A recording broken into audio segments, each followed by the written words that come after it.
देश के पूर्वी दरवाजे पर दस्तक दे रहे बड़े संकट की बात करते हैं। यास चक्रवाती तूफान का असर पश्चिम बंगाल और ओडिशा में दिखने लगा है। मौसम विभाग की तरफ से जो ताजा जानकारी दी गई है उसके मुताबिक सुबह 11:30 बजे तक यास अत्यंत भीषण चक्रवाती तूफान में तब्दील हो जाएगा। ओडिशा और पश्चिम बंगाल के कई हिस्सों में कल से ही बारिश शुरू हो चुकी है। हवाओं की रफ्तार धीरे धीरे तेज हो रही है। तस्वीरों में भी वो आप साफ तौर पर देख सकते हैं यास तूफान कैसे धीरे धीरे रफ्तार पकड़ रहा है और उसी का नतीजा है कि कई इलाकों में तेज बारिश शुरू हो गई है। कई जगह तेज हवाएं चल रही हैं। ये वो अलग अलग इलाके हैं ओडिशा के और पश्चिम बंगाल के जहां पर असर दिख रहा है और ग्राउंड जीरो पर एनडीआरएफ एसडीआरएफ की टीम लगातार लोगों को आगाह कर रही है। तो 3 तस्वीरें आपको दिखा रहे हैं उड़ीसा की। आप देखिए जगत सिंहपुर की ये तस्वीर, चांदीपुर की और दीघा पश्चिम बंगाल की ये तस्वीरें जहां पर युद्ध स्तर पर तैयारियां की जा रही हैं यास से निपटने के लिए। तूफान से पहले रौद्र रूप लेता समंदर।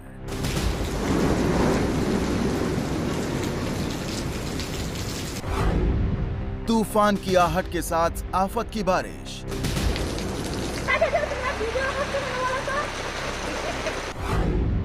तूफान के इम्तिहान के लिए जवान मुस्तैद।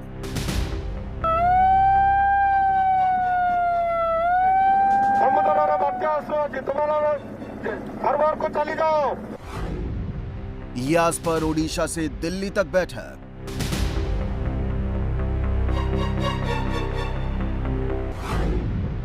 कोरोना काल में एक और परीक्षा।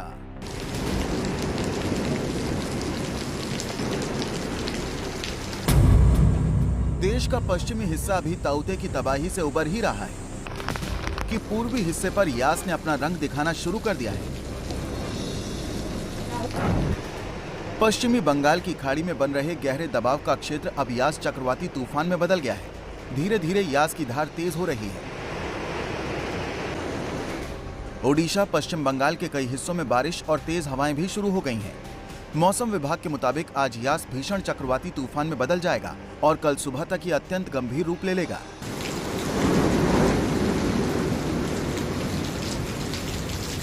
इस दौरान यास के 26 मई यानी कल दोपहर ओडिशा पश्चिम बंगाल के तट से गुजरने का अनुमान है।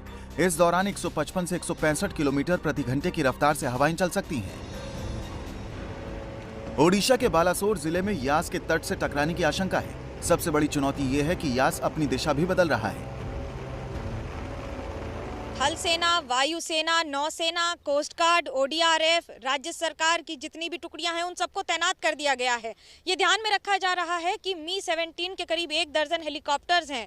AN-32 जिसे मालवाहक विमान माना जाता है वो 4 तैनात हैं। डॉनियर तैनात हैं। ये तो उन सारी टुकड़ियों की बात है और फोर्सेस की बात है जो लगातार तैनात हैं। लेकिन समुंदर में भी उठ रही है लगातार लहर। दस्तक दे चुका है साइक्लोन यास। अगले कुछ घंटे बड़े चुनौतीपूर्ण होंगे उड़ीसा के लिए। लेकिन ये इतनी बड़ी चुनौतियां क्यों हैं? क्योंकि दरअसल साइक्लोन यास जो है यास बार बार अपना रास्ता बदल रहा है, कोनिकल शेप में आता है। बालासोर, भद्रक, केंद्रपारा और जगत सिंहपुर में सबसे ज्यादा असर रहने का अनुमान है। इस दौरान 120 से 165 किलोमीटर प्रति घंटे की रफ्तार से हवाएं चलेंगी और भारी बारिश होगी। ओडिशा के साथ साथ पश्चिम बंगाल पर भी इसका बड़ा असर रहने वाला है। यास की आहट से पश्चिम बंगाल में भी सोमवार से ही मौसम बदलने लगा। कई जगहों पर समंदर के किनारे रेड अलर्ट घोषित कर दिया गया। ये जो जगह है यहाँ रेड अलर्ट जारी कर दिया गया है। कहा गया है कि लोगों को बाहर ना निकले और धीरे धीरे बारिश भी तेज होने लगी है। और आज यहाँ 40 से 50 डिग्री, शाम से 40 से 50 किलोमीटर पर आवर यहाँ हवा की गति रहेगी और ये धीरे धीरे बढ़ता रहेगा। और 26 तारीख को ये 90 से 100 किलोमीटर प्रति घंटा और 110 किलोमीटर तक भी पहुंच सकती है हवा की गति। मौसम विभाग के मुताबिक पश्चिम बंगाल में झारग्राम, पूर्वी और पश्चिमी मेदिनीपुर, उत्तर और दक्षिण 24 परगना जिले, हावड़ा, हुगली और कोलकाता में कुछ जगहों पर भारी बारिश का अनुमान है।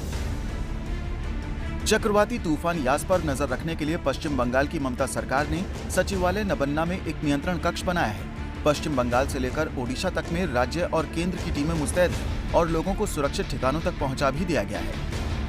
साइक्लोन यस के परिप्रेक्ष्य में यहाँ पर उड़ीसा के वल्नरेबल डिस्ट्रिक्ट्स में सारे अरेंजमेंट्स सेटअप कर दिए गए हैं। प्री साइक्लोन एक्टिविटी और पोस्ट साइक्लोन वर्क को चॉकआउट किया गया है, एनालाइज किया गया है। वी आर कॉन्फिडेंट कि रिलीफ और रेस्क्यू ऑपरेशंस में प्रॉम्प्टनेस और हाई प्रोफेशनलिज्म के साथ ये सारी कार्यरत करेगी। चक्रवाती तूफान यास से निपटने के लिए केंद्र और राज्य पहले से ही तालमेल बनाकर काम कर रहे हैं। ओडिशा, बंगाल, तमिलनाडु, झारखंड और आंध्र में एनडीआरएफ की 109 टीमें तैनात की गई हैं, जिसमें ओडिशा में एनडीआरएफ की 44 टीमें तैनात हैं और 8 टीम रिजर्व पर हैं। पश्चिम बंगाल में 32 टीमें तैनात हैं और 3 टीमें अलर्ट पर हैं। अभी के समय 100 से ज़्यादा एनडीआरएफ की टीमें साइक्लोन यास की ड्यूटी पर लग जाएंगी। इस बार ये प्रचेष्टा है, डीएम लेवल तक भी वार्ता की गई है कि किसी भी जान माल की क्षति ना हो, कम से कम किसी की जान न जाए और जीरो कैजुअलिटी का जो टारगेट है हम लोग उसको हासिल कर सकें।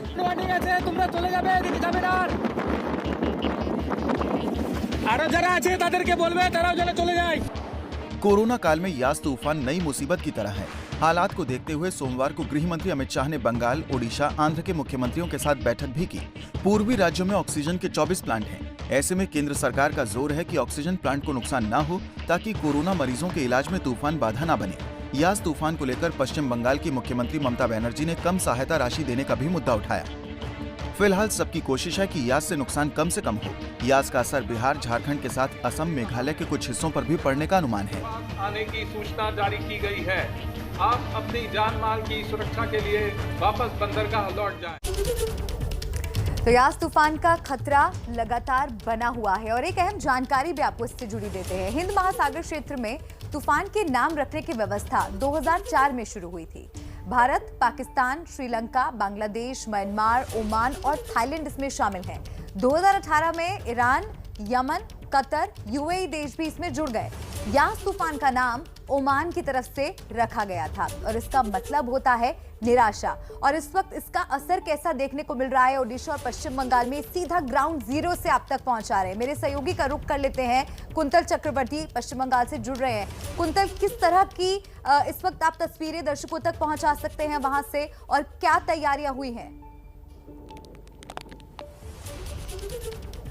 देखिए, हवा की गति अब जो है मैं महसूस कर सकता हूँ। कल ऐसा नहीं हो रहा था, कम लग रहा था। बारिश भी हो रही है धीरे धीरे।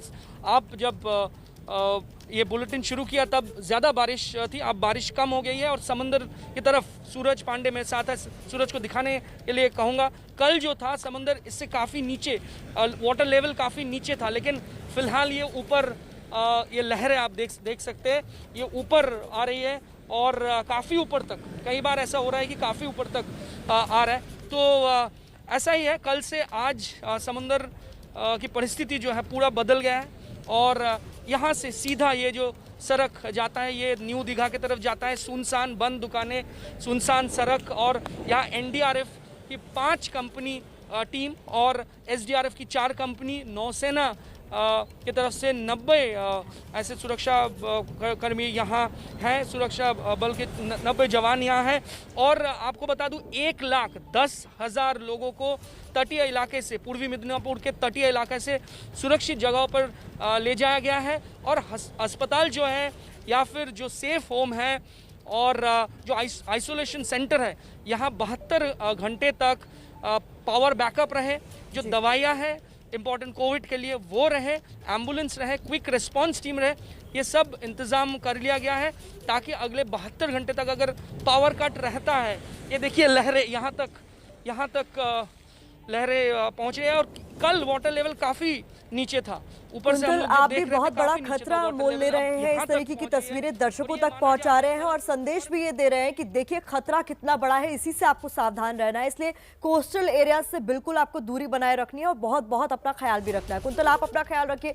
मनोज्ञा भी हमारे साथ जुड़ गई है उड़ीसा से। मनोज्ञा, आप भी पूरी सावधानी के साथ हम तक वो तस्वीरें पहुंचाइए कि उड़ीसा ने तैयारी कैसे की है, क्योंकि उड़ीसा को अब तक जितने साइक्लोन से वो निपट चुका है, माना जाता है कि सबसे कारगर तैयारियां भी उड़ीसा की ही रही हैं अब तक। तो क्या देख रही हैं आप इस वक्त ग्राउंड जीरो पर? ये बारिश की बूंदें हैं और ये आगाज हो चुका है उस साइक्लोन का जो इस वर्ष का सबसे बड़ा साइक्लोन माना जा रहा है। साइक्लोन यास की खासियत ये है कि भले ही उसकी गति जो है अभी बार बार बढ़ रही है, यानी कि 10 किलोमीटर प्रति घंटे से उसकी रफ्तार 20 किलोमीटर प्रति घंटे की रफ्तार हो रही है, लेकिन ये जो तेज हवाएं हैं ये बता रही हैं कि इस समय इस इलाके में माहौल क्या है। दरअसल ये सारे वो ट्रॉलर्स हैं जो सामान्य तौर पर सूखी जमीन पर होते हैं, लेकिन अभी अगर कुछ है तो सूखा कुछ नहीं। दी इंटायर एरिया इनंडेटेड, यानी कि पानी भर गया है इन सारे इलाकों में। ये ऊंचे ऊंचे पेड़ हैं जो आपको दिख नहीं रहे होंगे क्योंकि ये भी ढके जा चुके हैं पानी से। मैं इस समय इस जेटी इलाके में हूँ और इस जेटी इलाके में आमतौर पर लोग पैदल आ जाते हैं। घरों में पानी भरना शुरू हो गया है और जो घरों में पानी भरा है ये अगले कई घंटों तक भी रहेगा, यानी कि 72 घंटे तक का जो सावधानी की बात कही गई है उसे भी ध्यान में रखा जा रहा है। ये इलाका दरअसल मछुआरों का है। मछुआरों को पहले ही अपने घरों में रखा गया है, लेकिन उनके लिए भले ही ये रोजमर्रा का काम हो, इस समय खास ख्याल रखा जा रहा है कि जितना संभव हो सके लोगों की जान बचाई जा सके, जान माल का कम से कम नुकसान हो। ये सारे मछुआरे हैं यहाँ पर और ये सारे ट्रॉलर्स, आपको मैं दिखा दूं कि तबाही का मंजर शुरू हो चुका है। ये जो ड्रम्स हैं, ये जो बाकी जो लकड़ी का सामान है या फिर ये जो पट्टे यहाँ पर गिरे पड़े हैं, ये भी आपको बताएंगे कि किस तरह से पानी बढ़ना शुरू हो गया है कोस्टल इलाकों में, तटीय इलाकों में, और लोगों को सुरक्षित स्थान पर पहुँचाने की पूरी राज्य सरकार की कोशिश है, लेकिन चुनौती भी बहुत बड़ी है। तस्वीरें वाकई डरा रही हैं और एक बार फिर से हम कुंतल के पास चलते हैं। कुंतल, आप भी तस्वीरें दिखाइए क्योंकि मनोज्ञा जो तस्वीरें दर्शकों तक लगातार पहुंचा रही है उससे एक बात तो साफ है कि यास अपने साथ तबाही लेकर आएगा।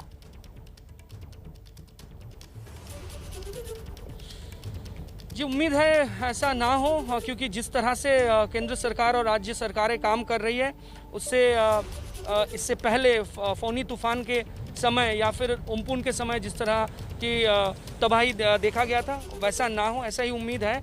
और इसीलिए तटीय इलाकों से लोगों को हटा लिया गया है। 1,10,000 लोगों को हटा लिया गया है सुरक्षित स्थानों में। और आपको जो मैं बता रहा था कि राज्य सरकार के सामने बंगाल में एक सबसे बड़ा चैलेंज जो है वो है कोविड, और कोविड काल में इसीलिए अस्पतालों में, सेफ होम्स में और जो आइसोलेशन सेंटर्स है वहाँ सब कुछ ठीक ठाक रहे अगले 72 घंटे तक। ये चैलेंज है राज्य सरकार के सामने और उसको ठीक से देखा जा रहा है। जो जिला अधिकारी है अलग अलग जिलों में या फिर जो पुलिस फोर्स है वो भी काम कर रही है एक साथ। और वापस आपको दिखाऊंगा समंदर की तस्वीरें।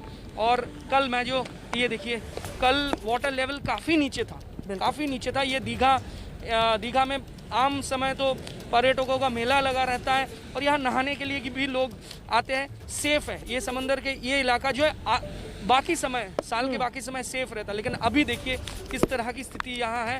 सूरज वापस से आप अगर थोड़ा बहुत दिखाएं, ये देखिए कल वाटर लेवल काफ़ी नीचे था और ऊपर से हम लोग जब देख रहे थे तो शायद ही यहाँ तक आ रही थी। अब देखिए क्या है, और ये धीरे धीरे वाटर लेवल ऊपर जा रहा है। जो तस्वीरें आप दिखा रहे हैं वो चिंता पैदा करती है, लेकिन इसको लेकर चूंकि लगातार आप अपडेट दे रहे हैं कुंतल, आपका ये कहना है कि ग्राउंड पर तैयारियां पूरी है। काले बादल छाए हुए थे, ऊंची ऊंची लहरें उठ रही थी, ऐसे में आप सभी को सावधान रहने की जरूरत है, घरों में ही रहिए। पिछले हफ्ते अरब सागर में आए तूफान ताउते ने हजारों लोगों की जिंदगी में भी तूफान ला दिया था। ताउते के दौरान आपको याद होगा समंदर में बार्ज भी डूब गया था जिसमें 66 से ज्यादा लोगों की जान चले गई थी। अब उसी का एक दिल दहला देने वाला वीडियो सामने आया है।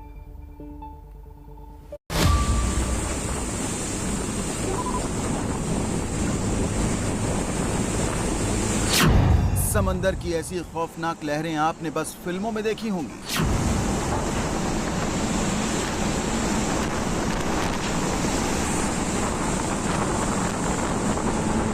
समंदर के ऐसे रूप को देखकर रूह कांप जाए।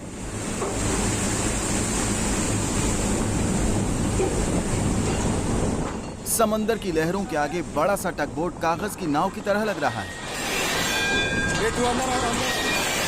अंदर ये तस्वीरें टगबोट के अंदर से बनाई जा रही हैं। वीडियो में दरवाजे के पास एक युवक खड़ा नजर आ रहा है। दोनों में कुछ बात भी हो रही है। अरे कुछ नहीं यार, लाइफ में होता रहता है, चिल यार, मस्ती करो। लाइफ में रिस्क रहना चाहिए, ठीक है। ये सोच इंजन रूम से कैसे पानी पूरा निकल जाएगा। और 2 घंटा, वो 2 घंटे के बाद शांत हो जाएगा। तूफान के सामने भी हंसते खेलते समंदर के शांत होने की उम्मीद जताई जा रही है, लेकिन अफसोस ऐसा हो न सका। टग बोट के कर्मचारी सूरज चौहान ने ये वीडियो बनाकर अपने दोस्त को भेजा था। तूफान की चपेट में आने से सूरज चौहान समेत टग बोट में सवार 13 में से 11 लोगों की मौत हो गई। सूरज का शव गुजरात के वलसाड से मिला था, जिसकी पहचान परिवार वालों के डीएनए टेस्ट से मिलान के बाद हो पाई। तो जैसे कि इस रिपोर्ट में आपने देखा 11 लोगों की जान इसमें चली गई थी और अब डर यास से निपटने का भी है, इसीलिए हम बार बार आपसे यही अपील कर रहे हैं कि सावधान रहिएगा, घर पर ही रहिएगा।